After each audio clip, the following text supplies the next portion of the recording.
اللهم صل على سيدنا وعلى آل سيدنا مولانا محمد كلمة ذكر لا إله إلا الله لا إله إلا الله لا إله إلا الله محمد رسول الله صلى الله عليه وسلم। আজকের মহা সম্মানিত স্টেজে উপবিষ্ট আমাদের শ্রদ্ধাভাজন সভাপতি সাহেব, সামনে বসে আছেন আমার দিনদার ইমানদার আল্লাহওয়ালা ভাইরা, পর্দার অন্তরালে মা ও বোনেরা, আল্লাহ পাক রব্বুল আলামিন তানার নবীকে আমাদের সমস্ত কাজে কর্মে আমাদের মডেল হিসাবে প্রেরণ করেছেন। এজন্য রাসূল করিম সাল্লাল্লাহু আলাইহি ওয়াসাল্লামের কাছে আল্লাহ একটা কিতাব দিয়েছেন, যে কিতাবটার নাম হলো নিয়ামতে উজমা কালাম কোরআনুল করিম। বলুন সুবহানাল্লাহ। দেখুন, ওয়াজ করার জন্য আর শোনার জন্য প্রচুর লোক প্রয়োজন, প্রচুর শ্রোতা প্রয়োজন এমনটা নয়। যদি আল্লাহ পাক রব্বুল আলামিন কবুল করেন, দুটো কথা বলা এবং শোনা যদি উভয়ের নিয়াত ঠিক থাকে, আমাল যদি ঠিক থাকে, এটাই আল্লাহর দরবারে অনেক পাওয়া। তবে সব থেকে বড় বিষয় হলো যে কোরআনুল কারীম আমাদেরকে আল্লাহ দিলেন, আমরা মুসলমান হয়ে সেই কোরআনটা খুলে দেখলাম না। আমি আপনি সেই কোরআনের জ্ঞানটা সঠিকভাবে অর্জন করলাম না। সঠিকভাবে অর্জন না করার কারণে, কোরআনকে পড়ার, গবেষণা করার আমি আপনি প্রয়োজন বোধ মনে না করার কারণে আজ বিভিন্ন জায়গায় বিভিন্ন মানুষ কোরআনের উপরে আঙুল তুলেছে। মুসলমান সমাজ, আমার ভাই ও বাবাজিরা, এরা মনে করছে, মনে হয় এই যে কথাটা বলছে তার তো দলিল রয়েছে, তার তো প্রমাণ রয়েছে, তাহলে মনে হয় এটা ঠিক। কিন্তু না, আল্লাহ কোরআনুল কারীমের ভিতরে সর্বপ্রথম সূরাতুল ফাতিহা, আল্লাহ পাক রব্বুল আলামিন এই কথাটাই বললেন। দেখেন, এই কিতাবের ভিতরে কোনো সন্দেহ নাই, আর এটাই সর্বপ্রথম আরবি ভাষায় আল্লাহ পাক রব্বুল আলামিন তিনি নিজেই বললেন, হে আমার নবী, হে আমার হাবিব, আপনি বলে দিন, আলিফ লাম মিম যালিকাল কিতাবু লা রাইবা ফীহি হুদাল লিল মুত্তাকিন। আল্লাহ পাক রব্বুল আলামিন বললেন, আল্লাহ বর্ণনা দিলেন কোরআনুল কারীমের ভিতরে, যালিকাল কিতাবু, এই কিতাবের ভিতরে কোনো সন্দেহ নাই, সন্দেহ নাই। যারা ভুল খুঁজে, ভুল তো দূরের কথা না, আমি আল্লাহ পাক রব্বুল আলামিন জানিয়ে দিলাম, যালিকাল কিতাবু লা রাইবা ফীহি, এই কিতাবের ভিতরে কোনো সন্দেহ নাই। নবী, আপনি তাদেরকে বলে দিন যারা আপনাকে পাগল বলে, যারা কোরআনুল কারীমকে কবিতা বলে, ঠাট্টা করে, বিদ্রূপ করে, ওগো আমার হাবিব, আপনি তাদেরকে জানিয়ে দিন, এই কোরআনের ভিতরে আল্লাহ সর্বপ্রথম চ্যালেঞ্জ করলেন, যালিকাল কিতাবু লা রাইবা ফীহি, এই কিতাবের ভিতরে কোনো সন্দেহ নাই। আর এই কিতাবটা হলো হুদাল লিল মুত্তাকিন, যারা মুত্তাকি হবে তাদের জন্য হিদায়াতের রাস্তা বলে দেবে। বলুন সুবহানাল্লাহ। আল্লাহ রাসূল সাল্লাল্লাহু আলাইহি ওয়াসাল্লামকে এই সাইটে এত পরিমাণ আওয়াজ হচ্ছে, এই সাইডে এত আওয়াজ আছে, মানে একটা আলোচনা আপনারা শুনবেন বুঝবেন, এইরকম আলোচনা হলে খুব মুশকিল একটা জিনিস বোঝানো।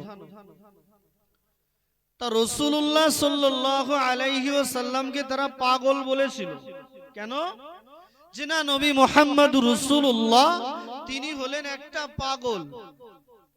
উতবা, শাইবা, ওয়ালিদ ইবনে মুগীরা তারা সকলেই বলল পাগল। আল্লাহ রাসূল মর্মাহত ভারাক্রান্ত হৃদয় নিয়ে আল্লাহ পাক রব্বুল আলামিনের দরবারে তিনি এই কথাগুলোই পেশ করেছেন, যেন আত্মিকভাবে পেশ করতে যাচ্ছেন, আল্লাহর কাছে বলেননি। আল্লাহ পাক ওহী নাজিল করে বললেন, হাবিব আমি আল্লাহ আপনাকে পাগল করে দুনিয়ায় বানাইনি। বলুন সুবহানাল্লাহ। আমি পাগল করে পাঠাইনি। আমি জানি তামাম নবীদের সরদার আম্বিয়ায়ে কেরামদের ভিতরে আপনাকে বানিয়েছি নবী। আর যারা আপনাকে বলে পাগল, আপনাকে যারা বলে পাগল, আমি আল্লাহ জানিয়ে দিলাম, নুনুল কলামি ওয়া মা ইয়াসতুরুন ওয়া মা আনতা বিনি'মাতি রাব্বিকা বিমাজনুন। নবী আপনি তাদেরকে জানিয়ে দিন, আপনি তাদেরকে বলে দিন, ও দুনিয়ার মানুষেরা, আল্লাহ পাক রব্বুল আলামিন আমাকে পাগল করে বানাইনি। না তোমরা প্রশ্ন করতে পারো মুহাম্মাদুর রাসূলুল্লাহ আপনি কোন ইউনিভার্সিটি, কোন স্কুল, কলেজ কিংবা মক্তব, দুনিয়ার কোন শিক্ষা প্রতিষ্ঠানে আপনি তো শিক্ষা অর্জন করেননি। না না, কিভাবে আপনি শিক্ষিত হলেন? আপনি শিক্ষাটা পেলেন কিভাবে? একটা জিনিস মাথায় রাখবেন, দুনিয়ার শিক্ষা যে প্রচলিত নিয়ম, এই নিয়মে যদি আমার আপনার নবীকে আল্লাহ শিক্ষা দিতেন, কোনো না কোনো টিচার, কোনো না কোনো শিক্ষক, তো আমাদের রেওয়াজ বা রেশম অনুযায়ী যদি কোনো শিক্ষকের ভিতরে কোনো ত্রুটি থাকে, ছাত্রের ভিতরে প্রভাব পড়ে না পড়ে না? হ্যাঁ না বলুন? ছাত্রের ভিতরে সেই ত্রুটির প্রভাব পড়বে। আল্লাহ পাক এজন্য বললেন, হাবিব আমি আপনাকে বলছি, আপনি দুনিয়ার জমিনের শিক্ষক রূপেই আমি আল্লাহ আপনাকে প্রেরণ করলাম। বলুন সুবহানাল্লাহ। আপনি শিক্ষক, আপনি কার থেকে শিখবেন? আমি আল্লাহ আপনার স্বয়ং শিক্ষক। বলুন সুবহানাল্লাহ। জানবেন যে রব্বুল আলামিনের ভিতরে কোনো ত্রুটি নাই, সেই আল্লাহ যদি নবীকে শিক্ষা দেন, সেই নবীর ভিতরেও কোনো ত্রুটি থাকবে না। তাই যারা রাসূলুল্লাহ সাল্লাল্লাহু আলাইহি ওয়াসাল্লামকে সেদিন বলেছিল, এ নবী আপনি তো পাগল, তাদের সান্ত্বনা দেওয়ার জন্য আল্লাহ পাক রব্বুল আলামিন কোরআনুল কারীমের ভিতরে তার জবাবটাও দিয়ে দিয়েছেন। ওমা সাহিবুকুম বিমাজনুন, ওগো নবী আপনার সাথীদেরকে আপনাকে পাগল বলে না। না, আমি আল্লাহ পাক জানিয়ে দিলাম আপনি তো পাগল নয়। দুনিয়ার জমিনে আপনি তাওরাত পড়েননি, জব্বুর পড়েননি, ইনজিল পড়েননি, তবু আপনাকে কোরআনুল কারীম দিলাম। ওগো নবী আপনার মুখস্থ করার দরকার নাই, আমি আল্লাহ পাক রব্বুল আলামিন জানিয়ে দিলাম এই কোরআনুল কারীমটা, এই আরশে আজিমের থেকে আমি আল্লাহ আপনাকে যে জ্ঞান দেব, এই জ্ঞানটা আপনার অন্তরের ভিতরে জমা করার দায়িত্ব আমি আল্লাহ আমার। বলুন সুবহানাল্লাহ। যখন কোরআনটা অবতীর্ণ হতো, নাজিল হতো, রাসূল করিম সাল্লাল্লাহু আলাইহি ওয়াসাল্লাম সেটা বারবার তেলাওয়াত করতেন, বারবার পড়তেন। আল্লাহ বললেন, হাবিব আপনি বারে বারে তেলাওয়াত করবেন না, লিসানাকা লিতাআজালা বি ইন্না আলাইনা জামাআহু ওয়া কুরআনা। ওগো নবী, না না, আপনার বারবারে পড়া লাগবে না। আমি আল্লাহ পাক হাবিব আপনাকে জানিয়ে দিলাম, এই কোরআন মুখস্থ রাখার জন্য এত চেষ্টা চরিত্র লাগবে না। আমি আল্লাহ পাক আপনার অন্তরের ভিতরে আপনার জিহ্বাটা অত নাড়ানো লাগবে না। লিসানাকা লিতাআজালা বি, আপনি ব্যস্ত হয়ে পড়বেন না। আমি আল্লাহ পাক জানিয়ে দিলাম, আমি এই কোরআনুল কারীমটা লিতাআজালা বি ইন্না আলাইনা জামাআহু ওয়া কুরআনা, এই কোরআনটা হাবিব আপনার অন্তরে আমি আল্লাহ জমা করে দেব। বলুন সুবহানাল্লাহ। সেই রসুলের ভিতরে কোনো ত্রুটি থাকা কি সম্ভব? হ্যাঁ না বলেন। এখন যদি বাস্তবতার থেকে আপনি শিক্ষা নেন, তাই তো দুনিয়ার জমিনে অনেক মানুষ রয়েছে যারা কিনা কবিতা আবৃত্তি করে। দেখবেন যারা কবিতা আবৃত্তি করে, কবিতার লাইনগুলো বাবু সব পরস্পর মিল হয় না। তারাও এই কোরআনের দুটো একটা সূরা তেলাওয়াত করলো, ওয়াদ-দুহা ওয়াল-লাইলি ইযা সাজা মা ওয়াদ্দা'আকা রাব্বুকা ওয়া মা ক্বালা ওয়ালাল আখিরাতু খায়রুল লাকা মিনাল উলা। মিল আছে না নেই? আছে তো, মিল আছে। ওরা মিল দেখে বলল এটা তো কবিদের কবিতা। আল্লাহ পাক রব্বুল আলামিন বললেন, হাবিব এটা হলো কোরআন, নেয়ামতে উজমা কালাম। এটা সৃষ্টি নয়, এটা মাখলুক নয়। দুনিয়ার সব কিছু যেদিন ধ্বংস হয়ে যাবে, আমি আল্লাহ আমার এই কোরআনুল কারীমের অস্তিত্ব টিকিয়ে রাখার দায়িত্ব আমি আল্লাহ নিজে নিয়েছি। এই কোরআনটা সৃষ্টি নয়। বলুন সুবহানাল্লাহ। আপনি হয়তো বুঝতে পারেননি যে জিনিসটা সৃষ্টি সেটা ধ্বংসশীল, সেটা ধ্বংস হবে। আর যেটা সৃষ্টি নয় সেটা হলো কালামুল্লাহ, এটা আল্লাহর কালাম, এটা কিয়ামত হয়ে যাবে, তারপরেও কোরআন কোনোদিন ধ্বংস হবে না। বলুন সুবহানাল্লাহ। আল্লাহ পাক কোরআনুল কারীমের ভিতরে ইরশাদ করেছেন, যখন তারা সেই সমস্ত মক্কার মানুষেরা কোরআনের দিকে আঙুল তুলেছিল, বলেছিল এটা কবিদের কবিতা হবে, তাদের জবাবটাও আল্লাহ কোরআনুল কারীমের ভিতরে দিয়ে দিয়েছেন। কিন্তু আমরা জানি না, পড়ি না, বুঝি না, আমালও করি না। এই কারণে আমাদের এই আজ দৈন দশা।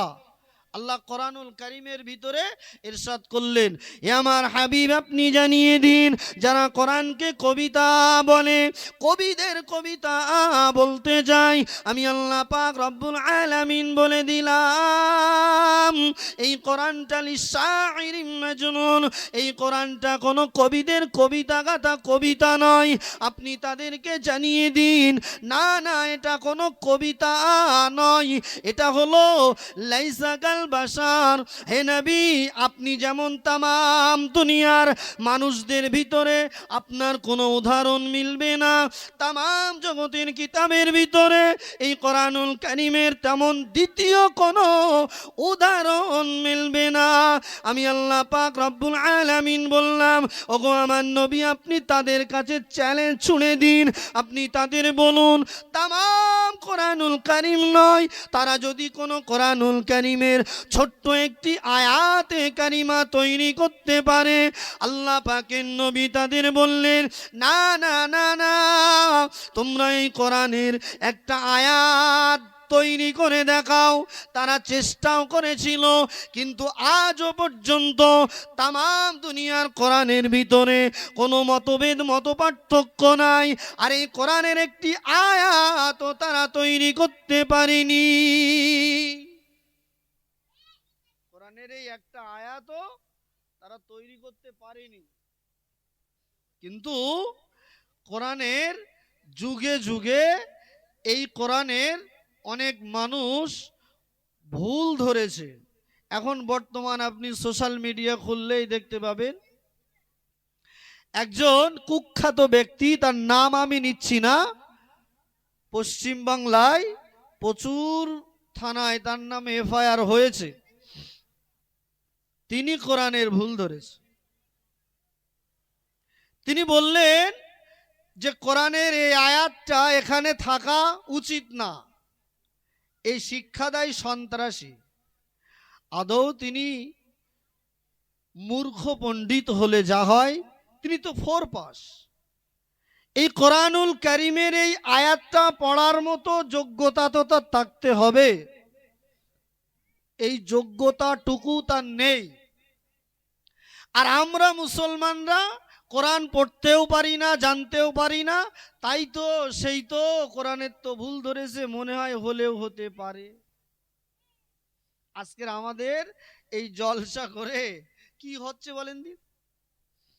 কোরআনের আমল জীবনে কারোর জীবনে বাস্তবায়ন করা আছে?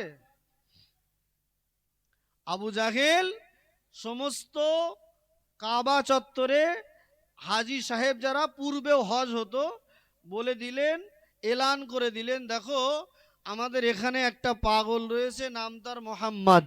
কি নাম বললাম? সাল্লাল্লাহু আলাইহি ওয়াসাল্লাম। নাম তার মোহাম্মদ, তোমরা যেন তার কাছে যেও না। ও জানে যদি নবী মুহাম্মদুর রাসূলুল্লাহর কাছে এরা যায়, তার মায়া, তার সহানুভূতি, তার উদারতা, তার সহানুভূতিটা দেখে তারা ইসলাম কবুল করতে পারে। আমি আবু জাহেল, আমার নেতৃত্ব টিকবে না। এই জন্য মুহাম্মদ সাল্লাল্লাহু আলাইহি ওয়াসাল্লামের কাছে যেতে দেওয়া যাবে না। এখন তাম দুনিয়ার মানুষ হজ করতে আসে কাবায়, সবাই হজ করতে এসছে, সকলের এলান করে দিলেন। আল্লাহ কিরকম হিকমত দিয়ে আবু জেহেলের দ্বারা প্রচারটা করিয়ে নিচ্ছেন আপনি দেখুন। বলল নাম তার মোহাম্মদ, তার আব্বা মারা গিয়েছে, তার নাম আব্দুল্লাহ, সে এখন নতুন একটা ধর্ম নিয়েছে, সে বলল পাগল, তোমরা যেন তার কাছে যেও না। তা নতুন মানুষ যদি এরকম কথা শোনে, তা অনেকের মনে ইচ্ছা হয় না যে একটু পাগলটা দেখে আসি। তা বলছে এ লোক বারে বলছে পাগলের কথা, তা একটু পাগলটা নাই দেখেই আসি কিরকম পাগল। যারা দেখতে গিয়েছিল দেখেন না আবু লাহাবের বর্ণনা, আবু জাহেলের বর্ণনা তো সব মিথ্যা প্রতিপন্ন হলো। এ তো একটা ফুটফুটে চাঁদের মতো সুন্দর সুঠাম দেখের একটা ছেলে, দেখতে শুনতেও তো বেশ। আর যে কোরআনুল কারীম রাসূলুল্লাহর উপরে অবতীর্ণ হয়েছে, নাজিল হয়েছে, ওই কোরআন আল্লাহর নবী তেলাওয়াত করছেন। আর রহমান আল্লামাল القرآن خلق الإنسان علمه البيان الشمس والقمر بحسبان والنجم والشجر يسجدان। নবী আমার তেলাওয়াত করেন, তাম মানুষেরা হজ করতে যাওয়া মানুষেরা গিয়ে দেখলো কি ব্যাপার, না মুহাম্মদ তো পাগল বলে মনে হয় না। একটা পাগল মানুষ দেখলে বোঝা যায় উস্কো চুল থাকে, ওই মানুষটার চেহারার একটা বিবর্ণ মালিন্যতা থাকে না, ওই চেহারার ভিতরে কোনো মাধুর্যতা থাকে না।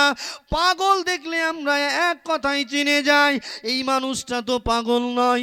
আমরা একটু কাছে যাই, কথা বলি, কি ব্যাপার, আপনাকে অমুক বলল, আপনি পাগল নাকি? বলল আপনারা তো দেখতেই পাচ্ছেন আল্লাহ পাক রব্বুল আলামিন কোরআনুল কারীমের ভিতরে জানিয়ে দিয়েছেন, নুন ওয়াল কলামি ওয়া মা ইয়াসতুরুন মা আনতা বিনি'মাতি রাব্বিকা বিমাজনুন। ও নবী, যারা আপনাকে পাগল বলে, যারা আপনাকে পাগলের প্রলাপ বলে, না আমি আল্লাহ সার্টিফিকেট দিলাম, তাদের সার্টিফিকেট আপনি নেবেন না। আমি সূরা কলামের ভিতরে জানিয়ে দিলাম, হাবিব আপনার রব আপনাকে বলছে আপনি পাগল না। বলুন সুবহানাল্লাহ। আপনি পাগল না, আপনার রব বলছে। এখন তারা সকলেই এসে হাতে হাত দিয়ে রাসূলুল্লাহর কাছে মুসলমান হয়ে গেলেন। বলুন সুবহানাল্লাহ। রাসূলুল্লাহর চরিত্র দেখে। কিন্তু দাওয়াতটা দিল কে? আবু জাহেল। মূর্খদের পিতা, তার বিনিময়ে রাসূলুল্লাহর কোনো জায়গায় যেতে হয়নি। এখন আবু জেহেল দেখছে যে আমার তো বড্ড ক্ষতি হয়ে গেল, আমি করতে গেলাম এক, হয়ে গেল আর এক, এখন কি ব্যাপার, এদের তো কোনো একটা বিষয়ের উপরে পাকড়াও করতে হবে। তো আবার 200 মতো মানুষ সেই ইয়ামেন থেকে এসেছেন, আর সেই রসুল করিম সাল্লাল্লাহু আলাইহি ওয়াসাল্লামের চাচা আবু জাহেলের বাড়ির সামনে এসে বলছে, এখানে একজন নবী দাবি করেছেন, তার পিতা মারা গিয়েছে, তার আম্মাও ইন্তেকাল হয়ে গেছে, এখন সেই মুহাম্মদ সাল্লাল্লাহু আলাইহি ওয়াসাল্লামের বাড়িটা কোথায়? কার বাড়ির সামনে জিজ্ঞেস করছে? আবু জাহেল। তা এখন আবু জাহেল সুদা দেখিয়ে দেবে বলে মনে হয়, বলছে আচ্ছা মুহাম্মাদের বাড়ি কোথায় পরে হচ্ছে, আপনারা কারা আগে বলুন। বলল আমরা সেই ইয়ামেন দেশ থেকে এসেছি মক্কা মদিনায়, আমরা ঈসাই ধর্মের মানুষ, হানিফ ধর্মের মানুষ, আমরা শুনেছি, আমাদের কিতাবে পড়েছি শেষ জামানায় একজন নবী হবে, তার আসমানে নাম হবে আহমদ, দুনিয়ায় নাম হবে মুহাম্মাদুর রাসূলুল্লাহ, সবাই বলুন সাল্লাল্লাহু আলাইহি ওয়াসাল্লাম। আমরা তার হাতে হাত দিয়ে বায়াত হওয়ার জন্য সেখান থেকে এই 200 মানুষের কাফেলা আমরা হেঁটে হেঁটে এসেছি, আপনি আমাদের বাড়িটা দেখিয়ে দিন। বলল দেখিয়ে দিতে পারি, শর্ত আছে। আবু জাহেল বলছে দেখিয়ে দিতে পারি, শর্ত আছে। কি শর্ত? তোমরা কেউ, আমার ভাতিজা সে মোহাম্মদ, আমার ভাতিজা, তোমরা তার সাথে কথা বলতে পারবে না, কথা যা বলার আমি বলবো, তোমরা চুপচাপ শুনবা। বলল ঠিক আছে তাই হোক, আপনি বাড়িটা তো দেখিয়ে দেন, দূর থেকে এসেছি দেখে যাই। তার পূর্বে রাসূলুল্লাহর নামে প্রচুর বদনাম দুর্নাম পাগল যা বলার মতো বলল তোমরা কেউ কিচ্ছু বলবা না, যা বলার আমি বলবো। 200 মানুষ পিছনে দাঁড়িয়ে, আবু জাহাল সামনে চলে গেলেন। আল্লাহ নবী দরজায় গিয়ে বললেন, ভাতিজা মুহাম্মদ বাড়ি আছো নাকি? কি ব্যাপার চাচাজি আপনি আমার বাড়িতে? একটু বাইরে চলে এসো বাবা, একটু বাইরে চলে এসো। তবে হ্যাঁ, এই দেখো 200 মানুষে আমি দেশ থেকে আগমন করেছে, তারা জিজ্ঞাসা করছিল তারা কি কারণে এসেছে, এখন তোমাকে বলবো না, আমি যে কথাগুলো বলবো এই কথার জবাব আগে আগে তুমি দেবে, তারপরে এই মানুষদের সঙ্গে কথা বলবে। চাচা কি ব্যাপার? অনেক পরীক্ষা তো আপনি আমাকে নিয়েছেন, আমার কালিমা পড়ে মুসলমান হলেন না, বরঞ্চ আমাকে শত্রুতা করেন। চাচা বলুন না কি ব্যাপার, কি এমন প্রশ্ন নিয়ে এসেছেন? এই মানুষগুলো হলো ঈসা নবীর উম্মত, তাদের নবীর একটা কারিশমা ছিল, তাদের নবীর একটা মুজিজা ছিল।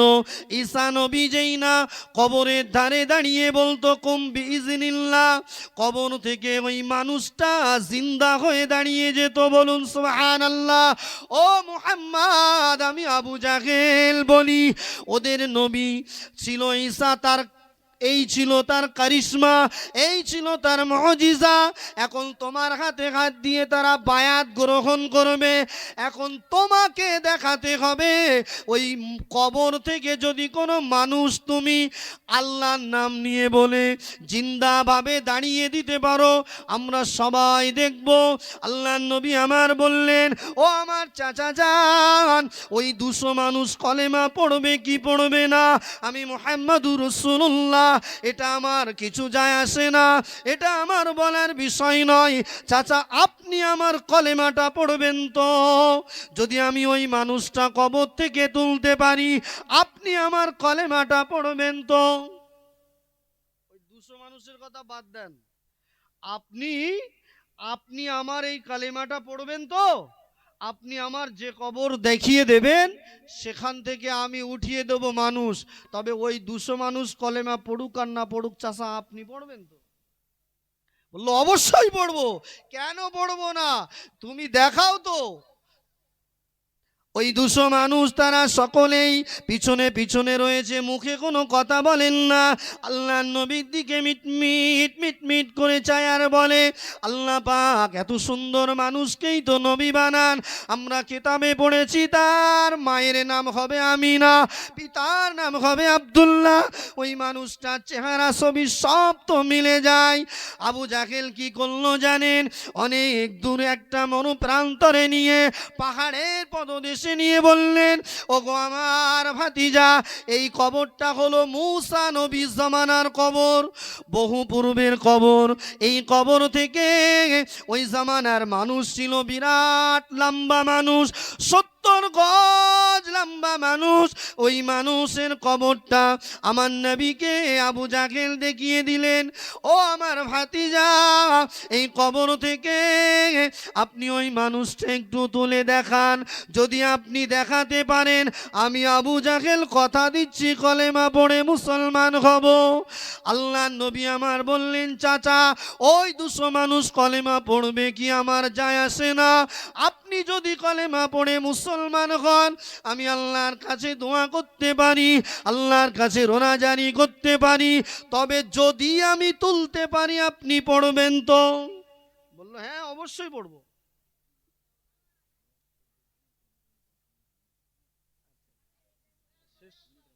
শেষ করে দেবো, টাইম ফুরিয়ে গেছে। তার রাসূলে করিম সাল্লাল্লাহু আলাইহি ওয়াসাল্লাম ওই কবরের ধারে দাঁড়িয়ে আল্লাহর দরবারে 2 হাত তুলে রোনাজারি করছেন। পাশে কিন্তু 200 মানুষ, আর ওদের নেতৃত্ব দিচ্ছে। ওদের কথা বলতে দেয় না তো রাসূলুল্লাহর সাথে, তোমরা কথা বলতে পারবা না। আমি তোমাদের নবীর ঘর দেখিয়ে দিয়েছি, চিনিয়ে দিয়েছি, এখন যা কথা হবে আমার সঙ্গে যদি হেরে যায় তখন কথা বলবা। আল্লাহ নবী আমার 2 হাত উঠিয়ে রোনাজারি করে, ও রব্বুল আলামিন, আল্লাহ আমার চাচা আমার অনেক পরীক্ষা নিয়েছে, আমাকে আবার পরীক্ষার সম্মুখীন করেছে। আল্লাহ আমার কোনো ক্ষমতা নাই, আল্লাহ আপনি আমাকে যদি সত্য নবী বানান, আল্লাহ মূসা নবী জামানার কবর, বহু পূর্বে মানুষটা মারা গিয়েছে, এই কবরে দাঁড়িয়ে আব্দুল্লাহর লাল আমিনার দুলাল আমি 2 খানা হাত উঠিয়েছি। আল্লাহ আল্লাহ আমার ইজ্জতের খাতিরে, আল্লাহ আপনার কুদরতে কুম বিইজনিল্লাহ ওই কবর থেকে ওই মানুষটাকে আপনি উঠে দাঁড় করিয়ে দেন। আল্লাহ নবী যেই না দোয়া করলেন, আল্লাহ নবী দোয়া করার সাথে সাথে আল্লাহ পাকের কুদরতে ওই কবর থেকে ওই লম্বা 70 গজ মানুষটা উঠে দাঁড়িয়ে গেলেন। বলুন সুবহানাল্লাহ, আরো জোরে বলুন সুবহানাল্লাহ। আবু জাহেল এবার 1 পা পিছায় 2 পা আগায়, আর কোনো কিছু করার নাই। কি ব্যাপার? ওই মানুষটা উঠে দাঁড়ালো, বিরাট বৃহৎ আকারের মানুষ, লম্বা মানুষ, তার হাতে 1 দলা আগুন রয়েছে। ওই আগুনটা একবার এ হাতে নেয়, এই হাতের তালুতে রাখে, আবার অন্য হাতে নেয়, অন্য হাতের তালুতে রাখে। আল্লাহ নবী আর পিছনের মানুষদের দিকে খেয়াল করলেন না। আল্লাহ নবী আমার এত মায়াবী, এত দয়ালু নবী আমার ওই সময় বলেছিলেন, ও মূসা নবীর উম্মত, কি ব্যাপার বাবা, তুমি ওই জামানায় কি এমন কাজ করতে আল্লাহ তোমার জাহান্নামের আগুন হাতে দিয়েছে? বলল, ইয়া রাসূলুল্লাহ, ইয়া হাবিবাল্লাহ, আমার প্রাণটা ওষ্ঠাগত, এই আগুনের প্রখর তাপে আমার সমস্ত শরীর পুরে জর্জরিত হয়ে যায়। তবে আমি মূসা নবীর উম্মত, আমি আপনাকে চিনে গিয়েছি ইয়া রাসূলুল্লাহ, আপনি সে জামানার নবী, আপনি সে জামানার খাতিমুল আম্বিয়া, আপনি শাফিউল মুজনাবিন। আল্লাহর কাছে একটু দোয়া করুন, আমার কবরে এসেছেন, আমার কবরের আযাবটা যেন আল্লাহ মাফ করে দেন। আল্লাহ নবী আমার বললেন, কি ব্যাপার, আপনি কি এমন কাজ করতেন? কথাটা বলুন, কি এমন কাজ করতেন যে আল্লাহ আপনার জাহান্নামের আগুন এই হাতে দিয়েছে, আপনি সেই আগুন ধরে রাখতে পারেন না? 1 হাতের তালুর থেকে নিয়ে আর 1 হাতে রাখেন, আর 1 হাত থেকে নিয়ে আর 1 হাতে রাখেন, আপনার কি এমন কষ্ট দিয়েছিল? এই কষ্টটা আল্লাহ কি জন্য দিয়েছে? আপনি কি কাজ করতেন? বললো আমি কিছু করতাম না গো, আমি ওই জামানায় মুসা নবী আলাইহিস সালামের জামানায় আল্লাহ নবী মুসা বলেছিলেন, না না তোমরা গান শুনবে না, বাদ্যযন্ত্র বাজাবে না। আমি মুসা নবীর জামানায় আমার এই হাত দিয়ে আমি তবলা বাজাতাম। আমার এই হাত দিয়ে তবলা বাজানোর কারণে আল্লাহ পাক সেই থেকে আমার জাহান্নামের আগুন আমার হাতে দিয়েছেন। আমি সহ্য করতে পারি না। ইয়া রাসূলুল্লাহ, ইয়া হাবিবাল্লাহ, আপনি আমার জন্য একটু দোয়া করুন না, আমার জন্য একটু রোনাজারি করুন না। এই অনেক বছর চলে গেল, আমার জন্য তো কোনো দোয়া আসে না। আপনি আমার কবরে এসেছেন, জানি না এটাই আমার তকদির নসিব। আপনি যদি একটু বলেন আমি আমি এই কবরের আযাব থেকে বেঁচে যাব। আল্লাহ নবী আর দয়ালু নবী আমার, মায়ার নবী আমার দেরি করলেন না, আল্লাহ দরবারে হাত উঠালেন। ও রব্বুল আলামিন আল্লাহ, আমার চাচা এই কবরটা দেখিয়ে দিয়েছিল, কার কবর জানি না, ওই কবরের ব্যক্তিটাকে আমি আল্লাহ আপনার হুকুমে উঠালাম। আল্লাহ আমি নবী, আমি যখন এসেছি আল্লাহ আমার কাছে দাবি করেছে তার কবরের আযাবটা আল্লাহ আপনি মাফ করে দিন। আল্লাহ নবী যেই না আল্লাহ দরবারে রোনাজারি করেন, সাথে সাথে ওই ব্যক্তির হাতের আগুনটা নিভে গেল। বলুন সুবহানাল্লাহ। পাশে দাঁড়িয়ে দেখছে 200 মানুষ আর আবু জাহেল তো এই ঘটনাগুলো সব দেখছে তো। এখন ওই 200 মানুষ দেখার পরে আবু জাহেল এক কোনায় গিয়ে চুপচাপ এরকম দাঁড়িয়ে রয়েছে। বলছে, ভাতিজা তুমি কবরেও জাদু করেছো? বলুন নাউজুবিল্লাহ, জোরে বলুন নাউজুবিল্লাহ। তুমি কবরেও জাদু করেছো? ওই 200 মানুষ রসুলে করিম সাল্লাল্লাহু আলাইহি ওয়াসাল্লামের সাথে আর কোনো কথা বললেন না, আবু জাহেলের আর কোনো কথা শুনলেন না। একে একে ওই 200 মানুষ এগিয়ে আসে, আল্লাহ নবীর হাতে হাত দেয়। ইয়া রাসূলুল্লাহ, ইয়া হাবিবাল্লাহ, আমরা সেই আমিন দেশ থেকে এসেছি, আপনি আমাদেরকে তাওহীদের বাণী, একাত্মবাদের কালিমা, আশহাদু আল্লা ইলাহা ইল্লাল্লাহু ওয়াহদাহু লা শারীকা লা ওয়া আশহাদু আন্না মুহাম্মাদান আবদুহু ওয়া রাসূলুহু, এই কালিমা পড়িয়ে আমাদেরকে মুসলমান বানিয়ে নিন। বলুন সুবহানাল্লাহ। কালিমা পড়িয়ে আপনি আমাদেরকে মুসলমান বানিয়ে নেন, আর আমাদেরকে আপনি ফিরিয়ে দেবেন না।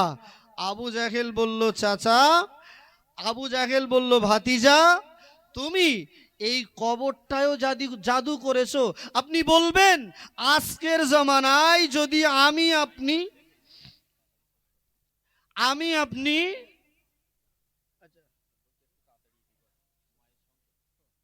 শোনেন, আমার 1.5 ঘন্টা টাইম বলে দেওয়া। 1.5 ঘন্টা হয়েছে, 1.5 ঘন্টা, বাড়িওয়ালা 2 ঘন্টা।